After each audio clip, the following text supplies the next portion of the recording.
Okay, well, and Aleph.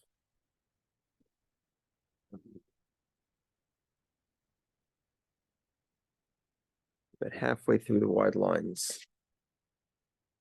Amar Ula. Ula is the first word in the line.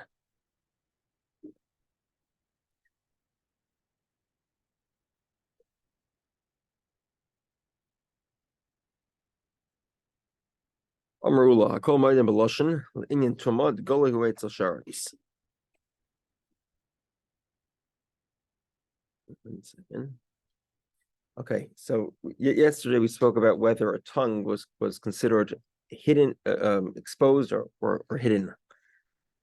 And with regard to tumah, if a sheretz, if a bug touches the tongue, then a person is tahar. I'm sorry, a person would be tameh. Typically speaking, if a bug touches a person's part of a person's organs that are hidden, let's say it goes somewhere in his mouth, he would not become tameh. But a tongue, he would become tameh. It's considered goli, it's considered revealed. The goli way it's a sheretz, when you compare it my time up. What's the reason for this? Amar Asher Yiga by Amar Achmano, Hainam Bar Yehudah. The Torah says that the bug has to touch him, and it's possible for the tongue to touch the bug, stick at his tongue. With regard to immersing in a mikvah, the tongue is considered. The person doesn't have to open his mouth when he's in the mikvah. His mouth stays closed. That is sufficient.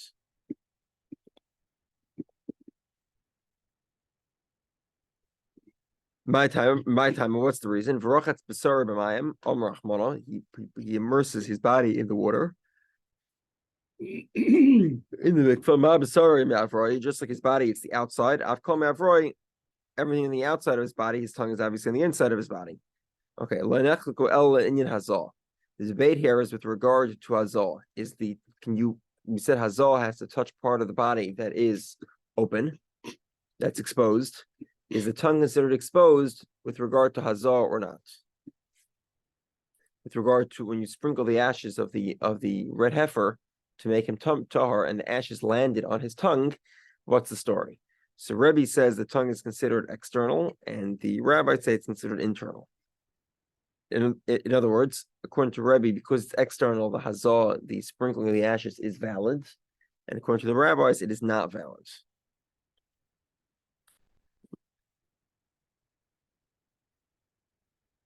Okay, so Rebbe says that hazah is like tumah, just like the tongue could receive tumah. Person could become tameh through his tongue. So too hazah, the person becoming tahar, can become tahar through his tongue. And the rabbis say it's comparable to going to the mikvah, right? Just like a person, when he goes to the mikvah, his tongue is not considered part of his body that's exposed. In other words, you don't need to open your mouth. We're on 25a, about 8 lines in the bottom of the page. First word is Medamula. Oh, 10 lines in the bottom. Medamula. The debate here is about this pasuk. The pasuk says, "V'hiza hatahar al hatamei." The tahar meaning the kohen, is going to sprinkle the ashes on the tamei. The gomer. Rabbi says, "V'hiza hatahar al hatamei b'yem hashlishi u'b'yem hashvi v'chitoi." 1 second.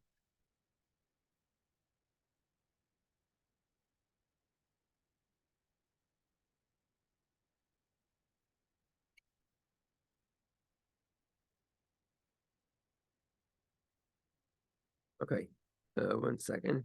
So Rabbi says he'll sprinkle the ashes on the 3rd and 7th day, and the guy is going to become tahar. Okay. 1 second.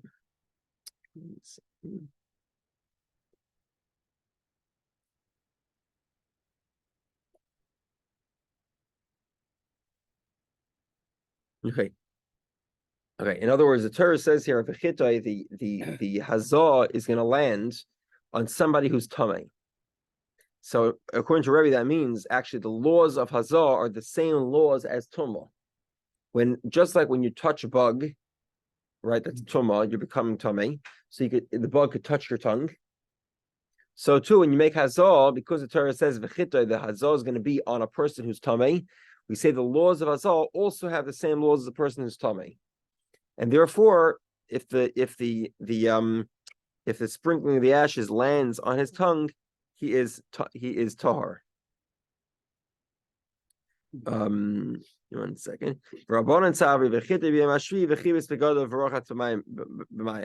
rabbis read v'chitoi in the second half of the verse, which is that you do the hazal and he goes to the mikveh and he's tahar.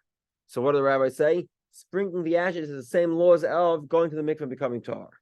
Just like when you go to the mikveh and you become tahar, you need to do it. What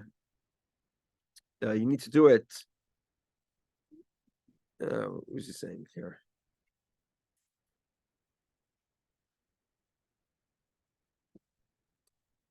Just like when you go to the mikvah, you need and you become tahar. You become tahar with what's my chain of thought here?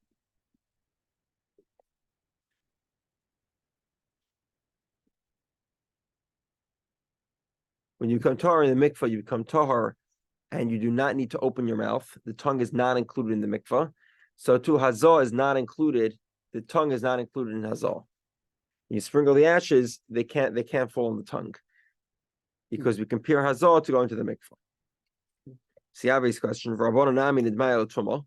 why don't the rabbis compare it to becoming tummy, like a sharet, like a bug, where the tongue does become tummy? So Gemara says, "Tahara mi tahara havle lamelav." It's logical to say that we should learn out the process of tahara. Hazal, sprinkling the ashes, is a tahara process, making you tahar, ritually pure. It makes sense to compare it to going to the mikvah, which also makes you ritually pure. Okay, fine.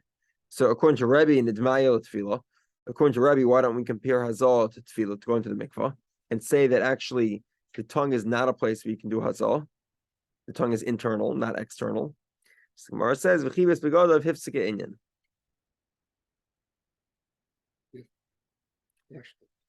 If during the sprinkling you're getting on the body, but you haven't hit the tongue, what's the big deal? So that's a good question. Obviously, it would have to be in this weird sense that the sprinkling, it only hit the tongue. Okay. That's obviously a scenario. Okay. So Rabbi says, in other words, because v'chitoi, you're talking about the hazal, is written before v'chibes begadav, he has to wash his clothing. In other words, his clothing is tummy as well, and then it says he goes to the mikvah. So v'chibes begadav is hifsika inyan. It's a separation. And it tells you that the hazal part, the sprinkling, is actually compared to the beginning of the verse, which is a person who is tummy. We treat the laws of hazal the same as the laws of a person becoming tummy. So Gemara asks an interesting question here. I think probably just summarize it outside first. Basically, the point here is as follows. We're saying here that if you go to the mikvah, you don't have to open your mouth, which is true. The halacha is you don't have to open your mouth in the mikvah. However, it's a little more complicated than that, because if it turns out that there is something, there is a chatzitza, there is something in your mouth while you go to the mikvah, then it could be that the immersion is invalid. That's because you don't have to the water doesn't have to actually enter your mouth. You don't have to open your mouth in the mikvah, but it has to be that if you open your mouth, then it would be able to go everywhere. But if you have something in your mouth that's separating, then it wouldn't be valid. Okay. It says the Gemara of Sava Rebbe in Tefillah K'Tamadami. Does Rebbe say with regard to immersion that it has the laws of Talmud, it has the laws of that tongue is considered hidden, and therefore you don't have to open your mouth? But Amr of Ada Amr of Yitzchak. Ravin says the name of Rav Ada, the name of Yitzchak. Ma'isa, there's a story with Shifra Shalbeis Rebbe, the maidservant of Rebbe. She went to the mikvah. All of a sudden she got up and she found a bone between her teeth. It's Rebbe Tefillah Charas, and Rebbe told her to go back to the mikvah. Now, presumably she didn't open her mouth, but the fact that there was something in between her teeth was sufficient grounds for her to go back to the mikvah. So Gemara says, "Nehi to be asmayim lebe'inan makom haroy lovi b'mayim be'inan." It has to be theoretically possible that if you open your mouth, water will be able to penetrate. Reb Zera. Like we have a similar law with regard to Reb Zera. Now, the law is that a mincha has to be mixed, the oil and the flour. You bring one log of oil, one measurement of oil, and you can bring, for one measurement of oil, you can bring up to 60 measurements of flour. Why? Because technically speaking, the rabbis decided that 60 is actually the number that one measurement of oil can measure, could mix. So you can make a dough sort of with oil and flour with up to 60 units. Once you go over 60 units, it's not possible anymore to mix it with one measurement. So you have to bring two measurements. And this is true even though you don't actually have to make the mix. You could just bring the flour, pour the oil on top, and not mix it at all. But it has to be theoretically possible to mix it. This is called the Amr of Zera, Roy Labilo. It has to be, if it's able to be mixed, it's possible to be mixed. Bilo is to mix. Ein bila makeves, by mixing is not important. You don't actually have to mix it. But if it cannot be mixed, then we say bila makeves by the mixing is necessary. In other words, you can't mix it, then we say because you can't mix it, it's invalid. Even though once it's able to be mixed, you don't actually have to mix it. It's a similar idea. You don't actually have to open your mouth in the mikvah, but it has to be that if you open your mouth, you'll be able to. Okay. Eric, pull your triggers. Kitanoi, the pasuk says. Okay, let me just review this a second. Hold on. I don't know the exact words. Give me a moment. Really, you're determined to go over all the obnoxious individual parts of this discussion. You have to bring your set of earplugs or something, I guess. You may lose your membership. Okay. In this. Just as long as Okay. you lose his member. Uma. Okay. Uma'och is bruised. Kosos is crushed. Nosuk and chorus are the same thing. Nosuk and chorus are broken. Nosuk is a minor break. Chorus is something that's completely broken or severed. Kulon bebeitzim. All these refer to the testicles. Divrei Rabbi Yehudah. This is the opinion of Rabbi Yehudah. So the Gemara asks, bebeitzim v'loy begid, is it specifically in the testicles and not in the male member? Ela kulon af bebeitzim, it's both. It's either one, either the testicles or the member. Divrei Rabbi Yehudah, that's the opinion of Rabbi Yehudah. Rabbi Eliezer ben Yaakov Aimer, Rabbi Eliezer ben Yaakov says, kulon begid, they are all in the male organ. Rabbi Yossi Aimer, Rabbi Yossi says, moch v'kosos, which is bruised or crushed, af bebeitzim refers also to the testicles. Nosuk v'koros, if it's broken or completely broken, completely severed, begid in bebeitzim loy refers specifically to the organ, but not to the testicles. Now we get to the next discussion. Okay, so like we saw at the beginning of Kiddushin, we started off with how do you acquire a woman, then we switched to how do you acquire an Evet Ivri, an Amma Ivriya, an Evet Kanani, and now we move on to more practical stuff. Okay. So, like, if anyone wanted to buy an elephant, I'll give you detailed instructions very soon how to do it. Okay, no jokes, very serious. Behemoth and Nicholas Masira. Behemoth is a large animal. These are heavy animals. Mishnah 25b. How do you do the kinyan b'Masira with Masira? What is Masira? Big machlekes Rashi and Taisus here. There's one of the large Taisus in here. Yeah, you see the big Taisus. If you have the Gemara on the side, you'll see the huge Taisus. We're going to go here strictly with Rashi's pshat. Some of this in the you learn this in yeshiva, so you don't really go with Rashi here. Rashi has some interesting opinions here. According to Rashi, Masira is to lead the animal.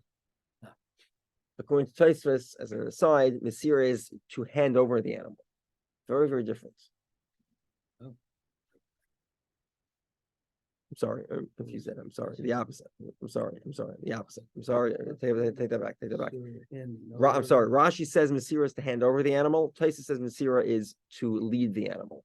The problem is we had a Gemara that clearly indicates Masira is to lead the animal, and it's difficult how Rashi learns that Gemara. Rashi says Masira is to hand over. That means I take the halter or the reins or whatever I can grab onto it and I hand it over to you. That's Masira. Mashicha, according to this opinion, does not work. Mashicha meaning to get the animal to move. That's Mashicha. Okay. V'hadaka, and a small animal, behagbo, by lifting it up. Divrei Reb Meir, that's the opinion of Reb Meir. Rabbi Eliezer and the rabbis say, The Hemadaka Niknis Mashicha, a small animal could be acquired by making it move, kicking it, getting it to run, calling it, etc. Dorish Rav taught Bikimchunya in the town of Kimchunya. Behemagasa Niknis Mashicha, a large animal is acquired by Mashicha. At the opposite of our mission. Our mission says you need to do Masira, hand it over according to Rashi. And over here we say it's Mashicha, get the animal to move. Ashkhin Shmuel Talmud the Rav. So Shmuel found the students of Rav. Amar Lahu, he says to them, Miyamar Rav Behemagasa Niknis Mashicha. Is it true that Rav says that you can acquire a large animal by getting it to move? The Mishnah says you acquire it by handing it over, not by Mashicha. So the Gemara says, Rav Nami Masira Amar. So they told him, yeah, Rav also says you can do Masira. So he says, Hadr Bey Mehi, did he change his mind? So they said, no, Huda Amar Ki Haitana, he went with a different opinion. The Tanya we learned, our mission says a large animal must be acquired with Masira. However, the other author says, the Tanya, the Brisa says, both a large and small animal are acquired with Mashicha by getting them to move. So in other words, a large animal could be acquired either with Masira, handing it over, or with Mashicha, getting it to move. Rav Shimon says, Zu b'Hagbah, they both can be acquired with Hagbah. In other words, a large animal, like a cow, or an elephant, could be acquired by lifting it up. Okay, hold your horses. I don't know if you can pick up your horse, but you certainly could hold it in a position. Okay, 1 second. Rav Yosef says to him, if that's the case, how exactly do you acquire an elephant? You can't pick it up. So Amar le Abaye says very simple. B'chalipin, you do chalipin. What's chalipin? We'll talk about chalipin in a moment, a little bit later today, and a couple of days as well. Chalipin, like we said in the past, is where you pick up an item which is possibly useless, and with that you acquire some other item. And that's sort of the agreement. So that's how you can acquire an elephant. Inami, another possibility. Rent the space of an elephant. So you're in the elephant auction house, and you buy the spot the elephant's standing in, or you rent it. And now the elephant's in your domain, you acquire the elephants. Rav Zera says, and another possibility, maybe arba kelo menichan tachas raglav. You do is you bring a couple of baskets, and you put the one basket underneath each foot. And that's how you. So now it's in your vessels you acquire them. So we see from here that if I bring my vessels and put it in your domain, and then I buy something, or I put or some bird lands in it and lays eggs or whatever it is, I acquire it. That's not pashut because I don't necessarily have a right to put my vessels in your domain. And therefore, if I don't have that, if I have permission, okay. If I don't have permission, and I just presume I should be able to put it there, it's not actually an active act. You can't actually acquire anything because you don't have permission to be there. So the Gemara says one possibility is Hachamayaskinon besimta. It's talking about in a simta, sort of a section of the public domain that's dedicated to transactions. It's dedicated for commerce. You have in Portland, you have quite a lot of that. You have a lot of the city allowing public space to be used for food carts, right? Obviously, that public space is dedicated to eating and lounging and talking to people and engaging in business and whatever else people might do. So that clearly the city does allow you to put your computer bag down and drink your tea and sit down and relax and whatever else you might do. Unlike, however, like the middle of a street, the city does not give you permission to do that. So the symptom is more of there's another thing called tzidor shesarab. That would be more like a sidewalk or a bench on a sidewalk, where the city also allows you to sit down and rest. But in the middle of a street, you don't have a right to put down your, open up a food cart and start selling things. So it's simply you have permission to be there. So then you could acquire your elephant by putting your baskets underneath each foot in the simta. Another possibility, but Chavil is Maras. We'll go with Rashi first here. Rashi, just turn to the top of 26a. We'll go with Rashi here first. Rashi says, "What's Chavil? How do you do Hagbah on the animal? Very simple. You take a lot of branches, twigs, logs, and you pile them up. Hagbah has to be at least a tefach, so you pile them up at least a couple inches tall, and then you walk the elephant on top of it. So that's hakbah. You lifted up the elephant because the elephant was on low ground, and now you elevated it. Tosfos doesn't like that shot. He offers a different explanation. He says chavilas maris apparently is food for an elephant. So they eat twigs. I don't know how exactly this works. Maybe they eat leaves. I don't know what the elephant eats. But what you do is you go into a tree and you hang down from the tree the foods, and the elephant jumps up to grab it, and that's how you acquire the elephant with hakbah. I don't know if an elephant can jump. No clue. Okay. Not on all fours. I don't know. Okay. And there's maybe a baby elephant. I don't know. The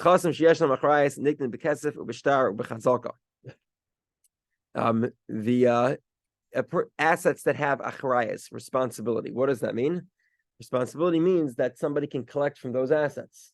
Those assets are responsible to pay up debt or any other type of indebtedness, damages, bad loans, you sold somebody, failed, it turns out it was stolen, etc.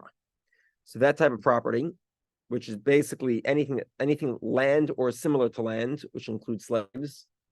How do you acquire it? Nikn bekesef, with money, b'shtar, a document, ubechazaka, with use, basically. Chazaka is using the property. You dig a hole in it. You change the locks. That's a very common thing people do, right? Or you break it. You have a door, and you knock down the door, and you saw construction or whatever, something like that. Another one is called dayash mitzri. Dayash mitzri is the chazaka that's typically used to acquire a property, and that is to walk the perimeter. Make sure, survey the land, make sure that you know what you're getting. Okay, so that is niknin bekesef b'shtar b'chazaka she'en lahem achrayas, if there's no responsibility. A niknin ela b'mashicha. What does it mean? There's no responsibility. That means that it's movable objects. So then a niknin ela b'mashicha, you must use mashicha to acquire it. We'll discuss a little bit about that shortly. Okay. So how do you acquire metaltalin, movable objects? Mashicha, property, kesef, money, a document, or use. Okay, now we go to another type of kinyan called kinyan agav. Nechasim she'en lahem achrayas, niknin im nechasim sheyesh lahem achrayas. The kesef b'shtar b'chazaka. So I buy a house, and the guy, we make an arrangement, and we agree that the guy is going to leave behind his piano and and a sofa maybe, and some bookshelves, let's say.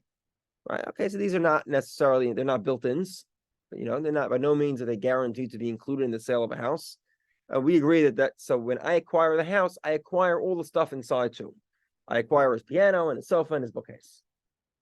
Okay. We'll discuss this at greater length. So in this case, I'm telling you an example where the three things are actually in the house. What happens if they weren't in the house? Is that also a kinyan? We'll discuss that. Okay. So movable objects can be acquired together with a house. And interestingly, we do not make an oath on property. Person, let's say I loan you property and I might have a mixus. There's no oath. Same thing is true of a slave. A slave is like property, also no oath. However, there's a concept called Gilgul Shavua. Remember, we discussed it, I believe in Gittin, I believe we discussed it in Saita as well. Said we certainly discussed it in. It's come up before. What is Gilgul Shavua? Gilgul Shavua is once you have to make an oath, I can make you make an oath on anything that has a remote possibility of a claim. So, for example, let's say I loan Jules $100. Jules says I paid you back $50. Right? Classical example of an oath might mix us. Jules has to make an oath. 1 second. But last year, my car was parked outside your backyard, and I think you scratched it. Once you're making an oath, I'd like you to make an oath that you didn't scratch my car last year. And when you visited my house and the vase got knocked down, I want you to make an oath that wasn't yours.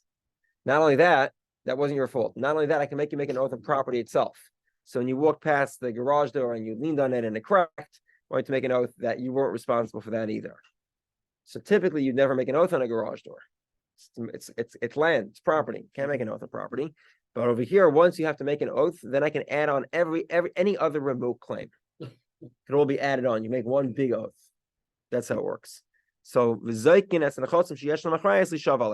connect it with you can take an oath on movable objects, typically on money, or Shavuos Hashomer, which is I gave you something to watch and you weren't careful and it got lost or damaged.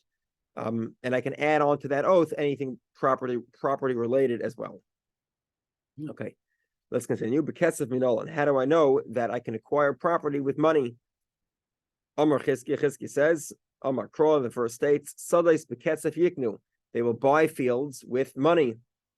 Okay, very clear. Maybe you need a document as well, because as you continue the verse, it reads v'kosav b'sefer v'chasayim. They'll write the transaction in a book, in a document, and they'll sign it. Evidently, you need both. So the Gemara says, "Iksiv yiknu l'b'sayif k'dik amrit." If it would have said, "Sadis b'kesef," they'll buy the field with money, the kosav b'sefer, and they'll write the document, and yiknu, they'll acquire it. Then I would say you're right. You need both. However, it doesn't say that. It says hashtuchsev yiknu mikara. It says b'kesef yiknu. They will buy it with money. It means clearly that the money is being used to buy the property. Kesef kani shtar raya ba'alma. The kesef, the money, actually acquires the field. Shtar, the document, raya ba'alma. It's only a proof that it's evidence to the transaction. It doesn't actually create the transaction. At least in this instance. Okay. Rav says, money, cash transaction closes the deal specifically when, specifically in an area where they don't write a document. In the parish, in a place where they typically write a document. That's the world we live in, right? Every time somebody buys a property, there's a document, it's a title change. So then you also have to have the document transacted, unless you agree otherwise. Unless you specifically say, look, in our country, our city, whatever, we have the custom of using title, but I don't care about the title, and I want to acquire the house as soon as the money is transacted. That's fine. The parish. Of Idi Barovin, like the story of Idi Barovin, Kizov and Ara, when he sold property, Amar, he said as follows. Ibeina bekaspa ikni, ibeina b'shtar ikni. So Rabbi Dovid must have been either very wealthy or very influential, but he would make these deals that would be against the buyer, against the seller. So he'd buy a property and he'd say like this: if I want, I'll acquire it with money, meaning that when I want to give you the money, you can't change your mind. But if I want, I'll acquire it with a document, meaning until the document's written, I could change my mind. Right? It's dancing at two weddings here. If I want, I'll acquire it with money. If I want, I'll acquire it with a document. If I want to acquire it with money, that's fine, because if you want to change your mind once you got the money, you can't. But if I want to acquire it with a document, that's what I'll do. Because I could change my mind until the document is written. Okay. Next item on the list, ubishtar, with the document. Minolan, how do we know that you can acquire property with the document? If you'll say it's because the verse states you'll write the document and sign it, and sign witnesses. This is a continuation of the verse we just brought. The verse states you'll buy it with money and then you'll write a document. 1 second, but we already established that document it's evidence. It's not the transaction itself. Because when you sign a title, I never bought a house, but if you buy a car, as soon as you sign the title, that's the transaction. The transaction is a title, not the money. Right? You sign the back of the title, that's it, it's done. But over here, no, it's the opposite. The money is a transaction. The title, it's the second component. It's only just a proof that the transaction happened. Gemara says you're right. It's this source. I will take the book of transaction, meaning I'll take the document that's used for the transaction itself. Okay. Interestingly, Omer Shmuel says, Lo shanu el b'shtar matana. This is true if somebody's gifting a property to his friend, the document itself creates the transaction. Aval b'mecher, but if he's selling the property to his friend, Lo kana achi yitin lo domim. He does not acquire the 1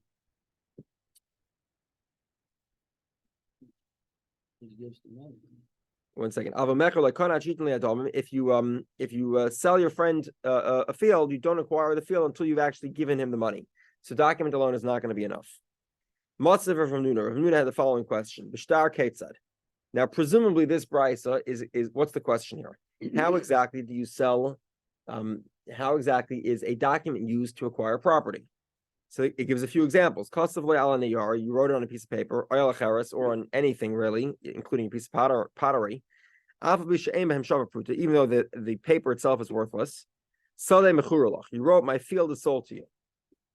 Or presumably this is an and or, right? So he wrote either my field is sold to you, or I'm giving you my field as a gift.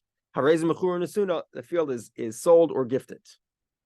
So presumably here we see that the document itself could be used to trigger a transaction of a sale. We talk about selling a field. Who might have loved whom? He asked the question, he answered the question.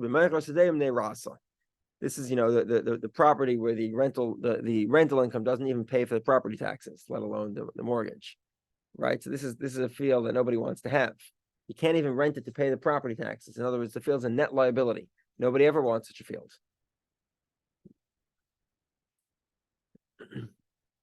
Therefore, it's the guy he's not waiting for the money. There's almost no money in the transaction anyway. He clearly just wants to absolve himself of the property. And therefore, because he's looking to absolve himself from the property, therefore,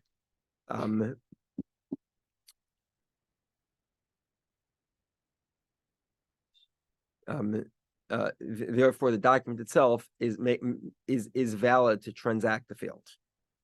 Ravashi says, the Brisa gave two examples. I sold the field and I gifted the field. Says Ravashi, it's not two examples. It's actually one example. He gifted the field to him, to the guy. This was a gift. Why did he say, I'm selling you the field? He wanted to give it to him as a gift. Why did he call it a sale? To give him an advantage. Meaning, the rule is as follows. Let's say I give you a gift. I give you my property. Turns out it was stolen property. What recourse do you have? None. There's no recourse. However, over here, he wanted the guy to, he said, look, I'm so serious about giving you this field that if it turns out it's stolen, you can have recourse on my property because we're gonna write in the document it's like a sale. So that's what happened. Of course, it was a gift, but he wrote it as a sale so that he should give the guy recourse that in case the field is stolen, he can go back and collect from you another property. Okay, next item in the Mishnah, bechazaka. Using it. Minol, and how do we know chazaka works? Amar Chizki, Amar Kra, v'shavu ba'arechem asher tefastem. You will live. V'shavu is you'll settle in the fields that you took. B'ma tefastem. How did you take them? V'yeshiva by settling them. Right. What do they call it? It's homesteading. Right. This is what it is. Similar concept. Homesteading is you get the land by living on it, by establishing residency, and chazaka is not exactly you have to do 2 years, but being there for doing something, not even a period of time, doing something in the field that gives it to you. Okay. The Be'er Rabbi Shmuel gave another example. You will inherit it and you will settle it. With what you inherited, i.e., acquire it. Yeshiva by using it. Okay. Regular movable property. You want to buy a tissue box. How do you acquire it? B'mishicha by pulling it, moving it. Minol, and how do we know? When you sell something to your friend, or you acquire it from the hand.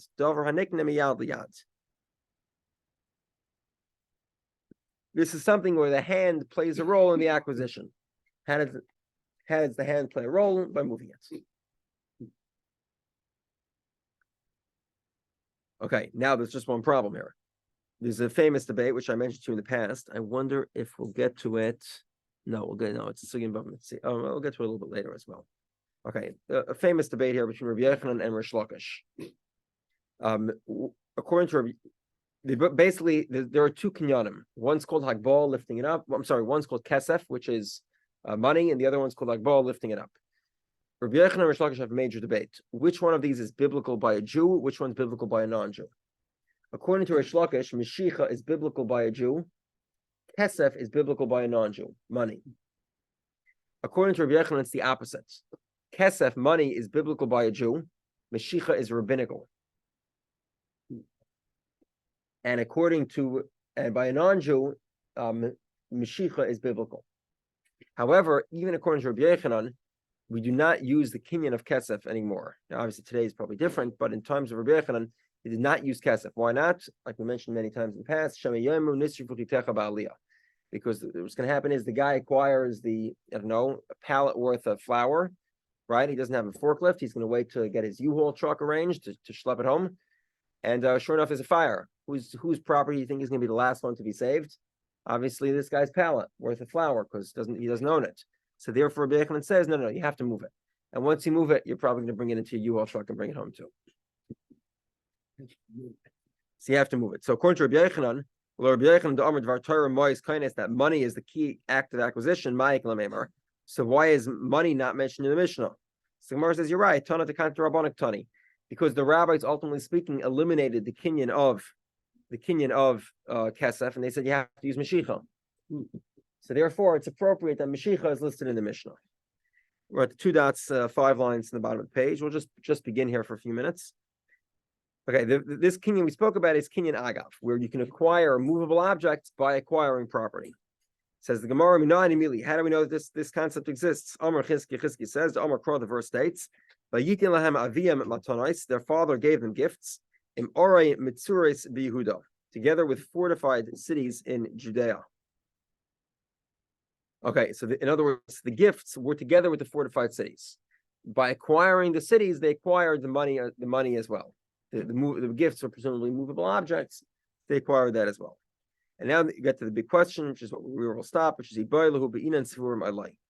do these items have to be on the property, like you buy a house together with a piano that's inside the house, or does it have to be no? I'm buying the house plus 5 sheep that are on some farm somewhere else, and that's what we'll have to discuss. Thomas. Okay. Have a good Shabbos. Great week. Shabbos. That's so